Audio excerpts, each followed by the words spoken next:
Hallelujah. Hallelujah. Praise the name of Jesus. यीशु के नाम की स्तुति हो। I'm so blessed to be with you this morning. आज सुबह आपके साथ में रहना मेरे लिए बड़ी आशीष की बात है। It's wonderful to come again and share the word with all of you. ये सच में बहुत ही अद्भुत बात है कि एक बार फिर से आकर आप सबको परमेश्वर का वचन बता पाऊं। God has got a plan परमेश्वर के पास योजना है and God has got a purpose for each and every one of your life. और परमेश्वर के पास आप में के आपके जीवन के लिए हर एक के लिए अलग उद्देश्य है। It's God's intention that you stay blessed in your life. और ये परमेश्वर की इच्छा है, मकसद है कि आप अपने जीवन में आशीषित रहें। So let us. मैंने संपन्नता का विषय अब तक पूरा खत्म नहीं किया है, But I'm going to emphasize because there's a lot of misunderstanding about why God wants you to be prosperous. परमेश्वर क्यों चाहते हैं कि आप संपन्न हो जाएं, इसके बारे में बहुत सी गलतफहमी है। Yes, because we should know very clearly what the Word of God says about prosperity. क्योंकि परमेश्वर का वचन संपन्नता के बारे में क्या कहता है, इस बात को हमें बहुत ही स्पष्ट रीति से समझना चाहिए। The problem with people is they do not understand the Word.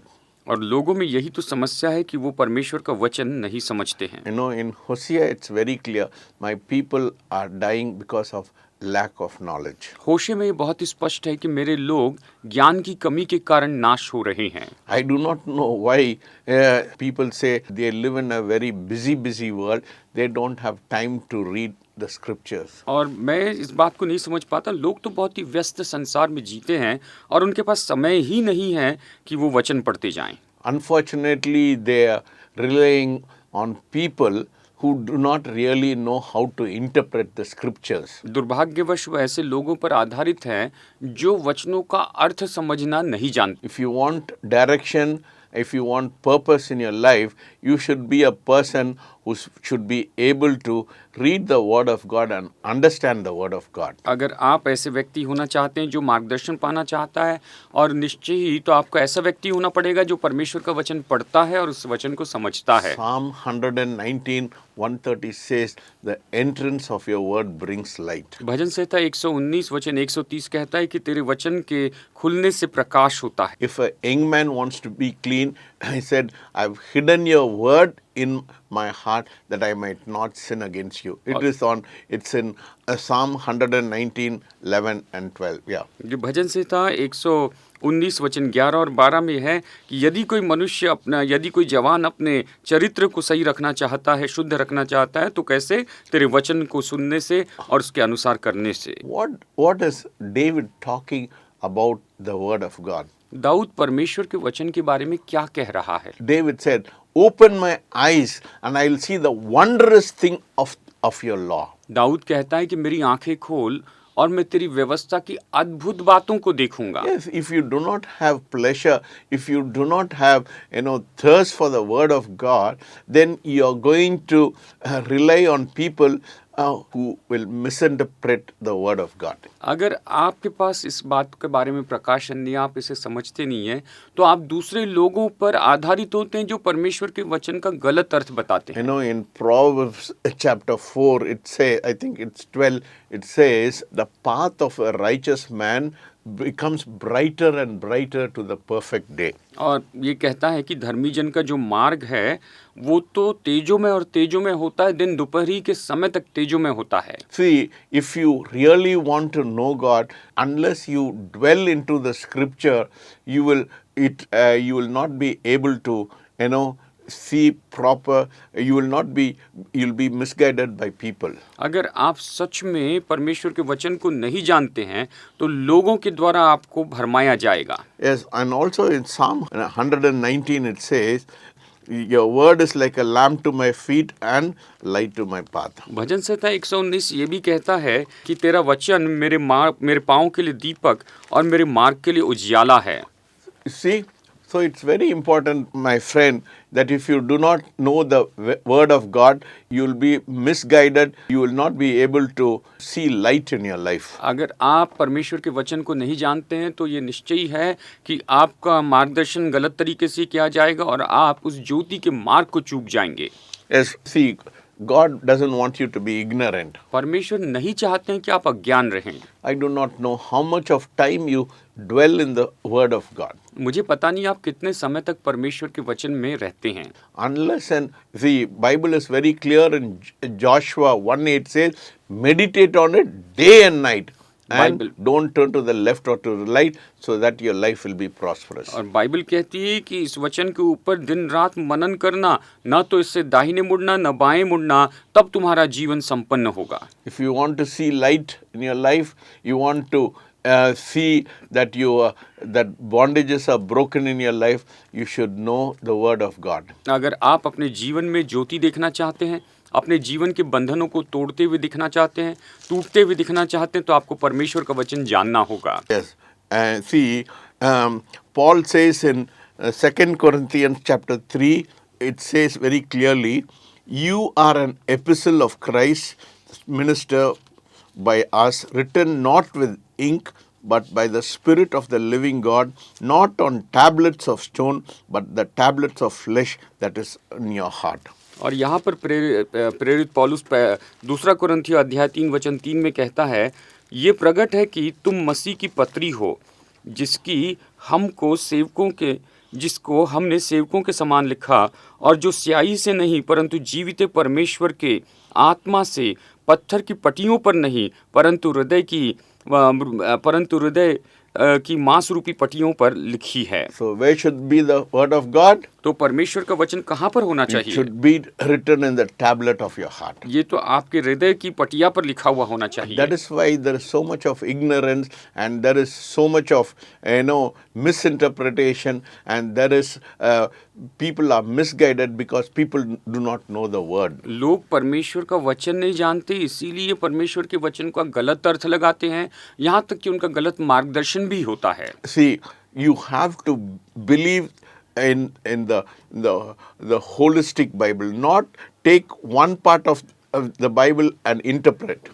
आपको पूरी बाइबल पर विश्वास करना चाहिए, ऐसा नहीं कि बस बाइबल के एक भाग को लेकर उसका अर्थ लगाते बैठे। You know, in the kingdom of God, there is no evangelical, there is no Pentecostal, there is no Lutheran, there is no Methodist. और परमेश्वर के राज्य में न तो इवेंजलिकल है, न पेंटिकॉस्टल है, न लूथरन है, न और कोई है।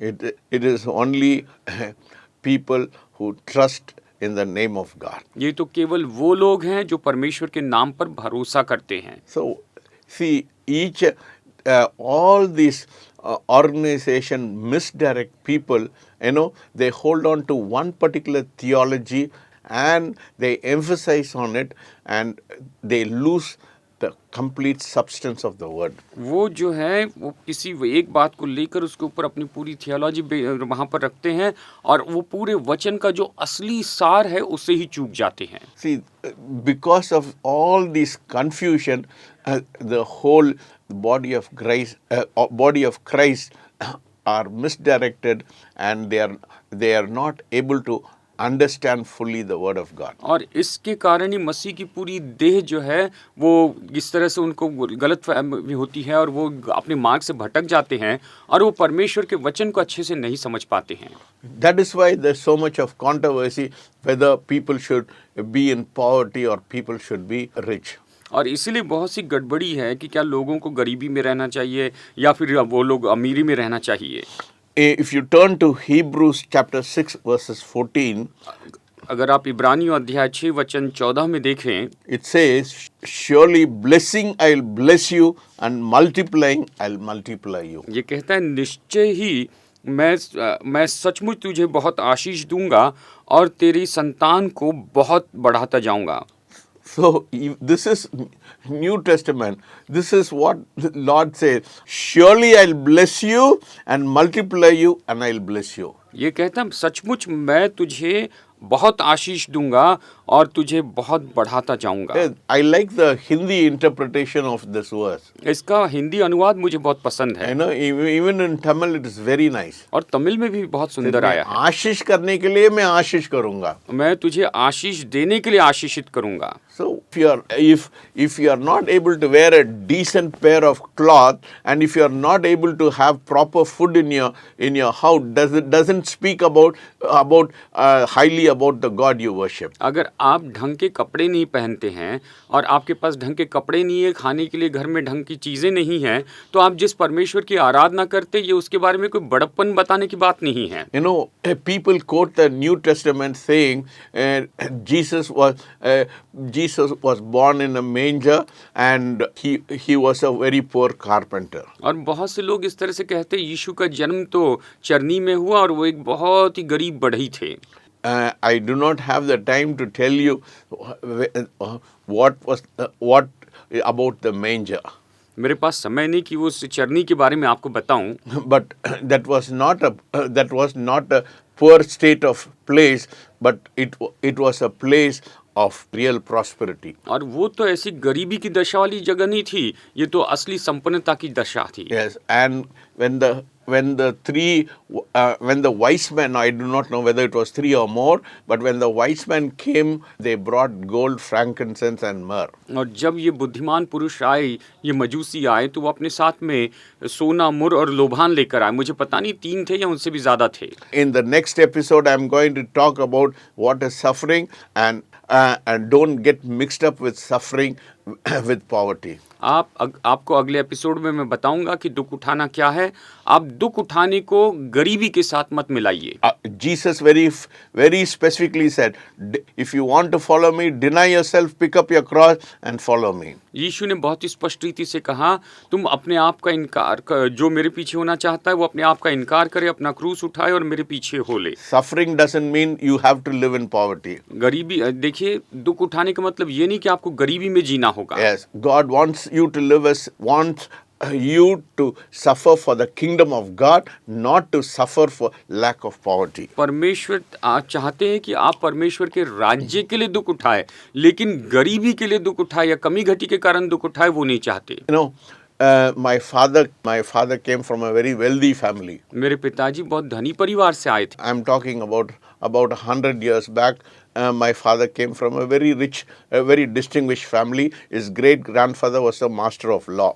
और मेरे जो पिताजी हैं लगभग 100 साल पहले बहुत ही बड़े परिवार से आए थे। उनके जो दादा थे वो दादा परदादा जो थे उनके जो है उनके वो मास्टर्स ऑफ लॉ किए हुए थे।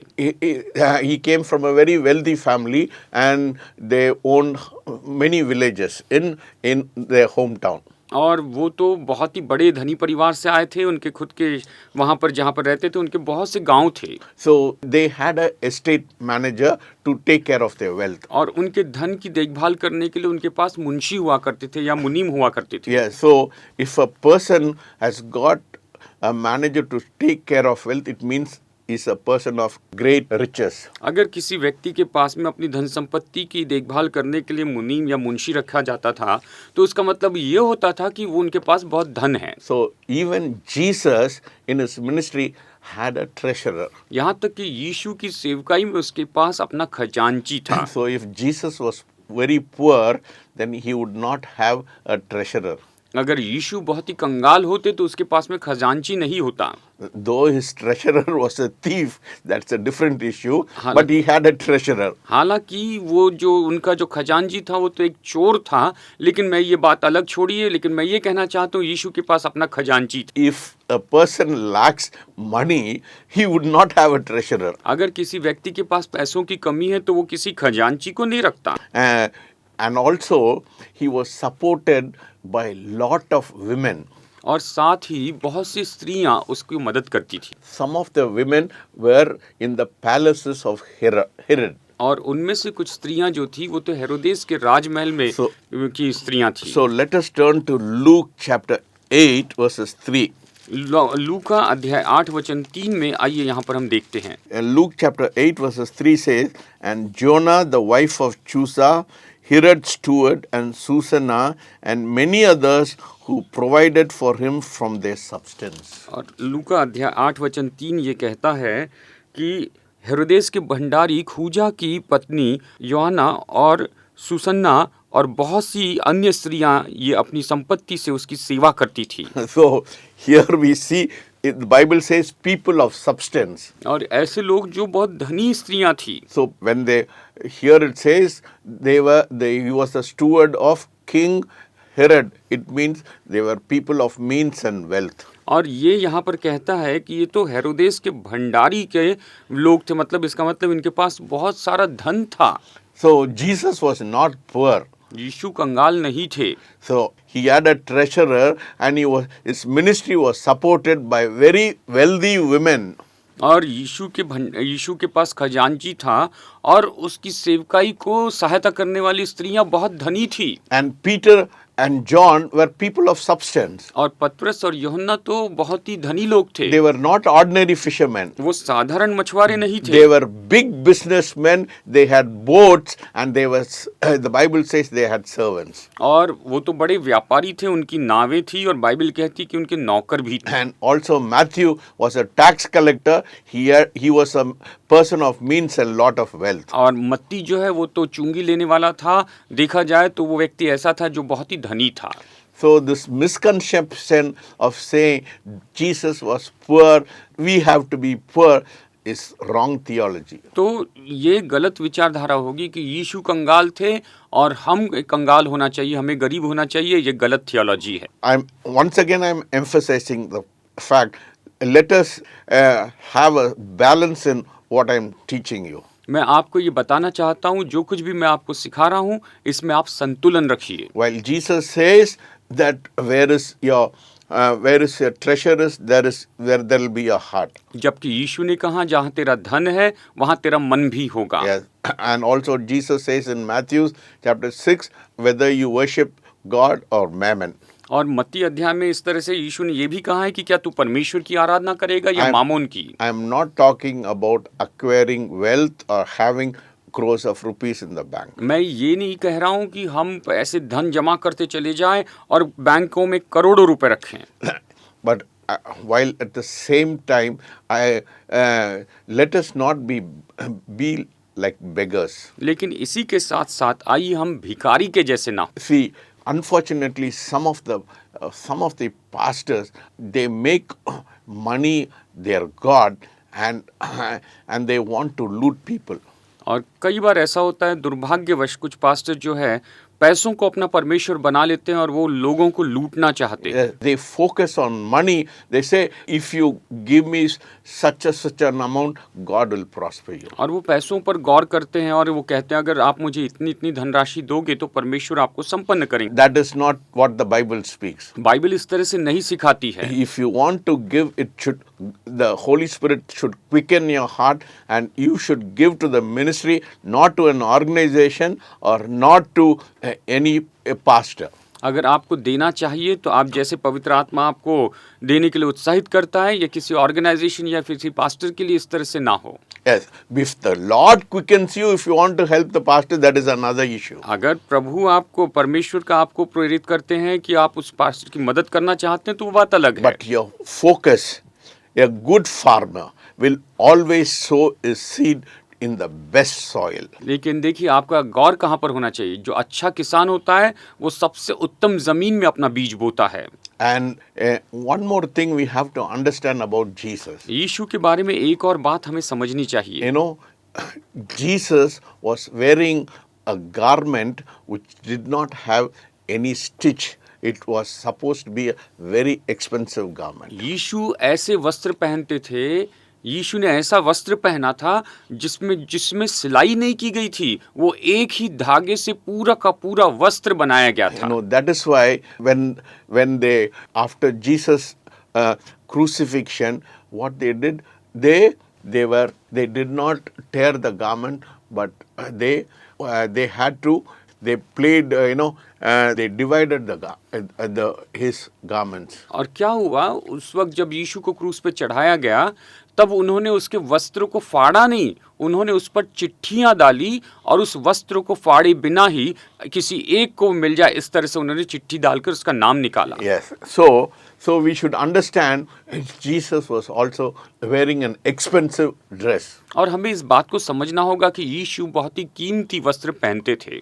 So this misconception about Jesus was poor, I don't believe in it. और ये जो गलत धारणा है कि यीशु कंगाल थे, यीशु गरीब थे, मैं इस बात पर विश्वास नहीं करता। Right from Genesis to Revelation. उत्पत्ति से लेकर प्रकाशित वाक्य तक। Even in Timothy it says, pastors are worthy of double blessing. और यहाँ तक कि तिमोथियुस में भी ये कहा है जो पास्टर है वो तो दुगने आशीष के लोग लायक है। So God does not call you to, call you to poverty, but God has called you to be a blessing.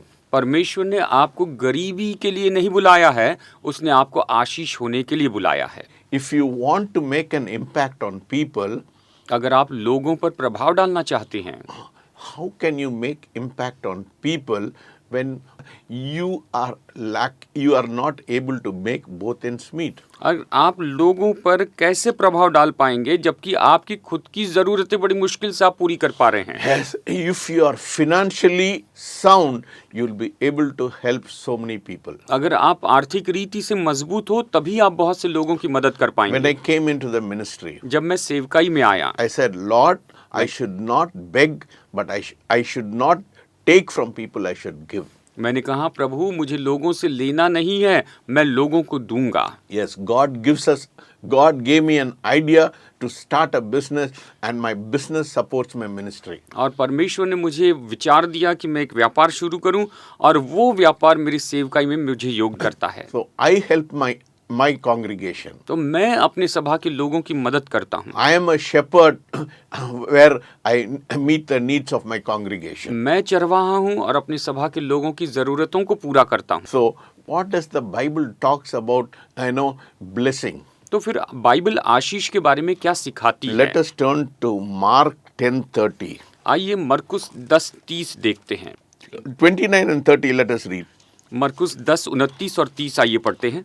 So Jesus answered and said, Assuredly I say to you, there is no one who has left house or brothers or sisters or father or mother or wife or children or land for my sake and the gospel, who shall not receive 100-fold now in this time.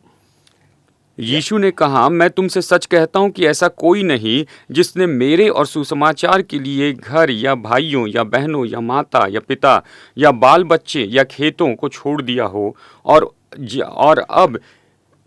अब इस समय 100 गुना न पाए घरों और भाइयों और बहनों और माताओं और बाल बच्चों और खेतों को, पर सताव के साथ और परलोक में अनंत जीवन। When? Not in heaven.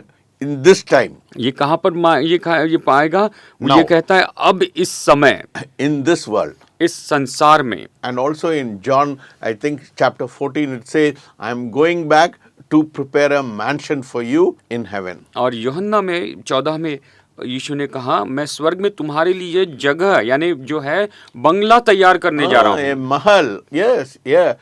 In English, if you translate literally in English, I'm building a mansion for you. और अगर आप इंग्लिश में इसका सही अनुवाद करेंगे तो वो कहता है मैं तुम्हारे लिए वहां पर बड़ा बंगला या महल तैयार करने जा रहा हूँ। So what did Jesus teach them to pray? और यीशु ने उन्हें क्या प्रार्थना करनी सिखाई? He said, let thy will be done on earth as it is in heaven. उसने कहा जैसे तेरी इच्छा स्वर्ग में पूरी होती है वैसे पृथ्वी पर भी हो। So if God is preparing a mansion for you, why do you think God wants you to stay in a hut in this world? और परमेश्वर जबकि आपके लिए वहां पर बड़ा बंगला या महल तैयार करने जा रहे हैं, तो आपको क्या लगता है वो परमेश्वर आपको इस संसार में छोटी सी झोपड़ी में रहने देंगे? So if his intention is heaven for you to live in a mansion, why should his intention to be for you to live in a hut in this world? और अगर उसका मकसद ये है कि आप वहां पर स्वर्ग में उसके साथ में बड़ी महल में रहे, तो इस पृथ्वी पर वो आपको झोपड़ी में क्यों रखेगा? Please look into the word, start understanding the word in the right perspective. आप वचन में देखिए और इस वचन को सही नजरिए से समझना शुरू कीजिए। And the last one more verse I want to give and I want to finish. अंत में मैं आपको एक वचन बताना चाहता हूँ। Let us turn to 2 Corinthians chapter 8 verses 9. दूसरा कुरिन्थियों 8-9 यहाँ पर देखते हैं। It says, for you know the grace of our Lord Jesus Christ, that though he was rich, yet for your sake he became poor, that you through his poverty might become rich. तुम हमारे प्रभु यीशु मसीह का अनुग्रह जानते हो कि वो धनी होकर भी तुम्हारे लिए कंगाल बन गया, ताकि उसके कंगाल हो जाने से तुम धनी हो जाओ। So you see, God wants you to be prosperous. देखिए, परमेश्वर चाहते हैं कि आप संपन्न हो And जाएं। Paul also say, my God shall supply all your need according to his riches in glory. और पौलुस भी कहता है, मेरा परमेश्वर अपनी महिमा में धन के अनुसार तुम्हारी हर एक जरूरत को पूरी करेगा। Jesus not only died for your salvation, यीशु केवल आपके उद्धार के लिए नहीं मरे, he died for your healing, for your prosperity. The gospel is not just for eternal life, but it's a whole gospel. ये आपकी चंगाई के लिए, आपके अनंत जीवन के लिए वो मरे हैं। और ये जो सुसमाचार है केवल इसी अनंत जीवन के लिए नहीं, लेकिन इसके अंदर पूरा सुसमाचार है। Please don't be under misconception and be in ignorance. आप किसी भी तरह से गलत धारणा में जाकर अनजान न रहें। It's because you have not known the word of God. ये इसलिए है क्योंकि आपने परमेश्वर का वचन नहीं जाना है। Let us discern the word and interpret the word in the right perspective. आइए हम वचन को परखें और सही नजरिए से इस वचन का अर्थ लगाएं। If God has blessed you, परमेश्वर ने आपको आशीष दी है। God wants, see, prosperity is not, it's an environment. देखिए, जो संपन्नता है ये तो एक वातावरण है। Yes. When I am blessed, I want all my people to be blessed. जब मैं आशीषित होता हूँ तो मैं चाहता हूँ मेरे सभी लोग आशीषित हो। That is the intention and the will of God. और यही तो परमेश्वर की इच्छा है और उसका मकसद If है। God has blessed you this morning, अगर परमेश्वर ने आज आपको आशीष if दी है God has spoken to you, और परमेश्वर ने आपसे बातें की हैं, please call on us. तो आप हमें फोन कीजिए। Yes, our cell phone is on the screen. हमारा सेल फोन नंबर स्क्रीन पर Our है। intercessors are ready to receive your call. हमारे मध्यस्थ आपके फोन कॉल उठाने के लिए We are तैयार हैं। available 24 hours 7 for you. हम 24 घंटे सातों दिन आपके लिए उपलब्ध हैं। Every Sunday at 9:30 we come on Facebook. और हर सुबह रविवार 9:30 बजे हम फेसबुक पर आते हैं। It is Ebenezer Daisy Samuel. और नाम है Ebenezer Daisy Samuel. And also we come on YouTube. और साथ ही हम यूट्यूब पर भी आते हैं। Hope of Shadow Church Ministry. Hope of shadow church ministry. Let us pray. आइए प्रार्थना करते हैं। Heavenly Father, we thank you and we praise you. स्वर्गीय पिता, हम धन्यवाद देते हैं, आपकी स्तुति करते हैं। I believe that you have opened the eyes of people. मैं विश्वास करता हूँ आपने लोगों की आंखों को खोल दिया है। Lord, this misconception about, Lord, that we should live in poverty is only a myth. और हमें ये गलत धारणा कि हमें गरीबी में जीना है, ये तो केवल मनगढ़ंत है।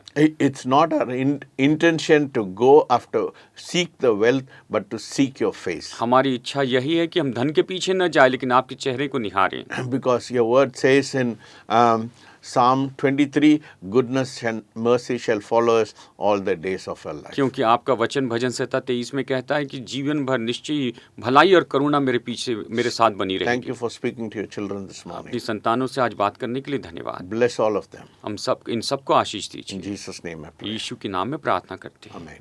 आमीन। To be like Jesus, to be like Jesus, all I ask, to be like Him, all to life's journey.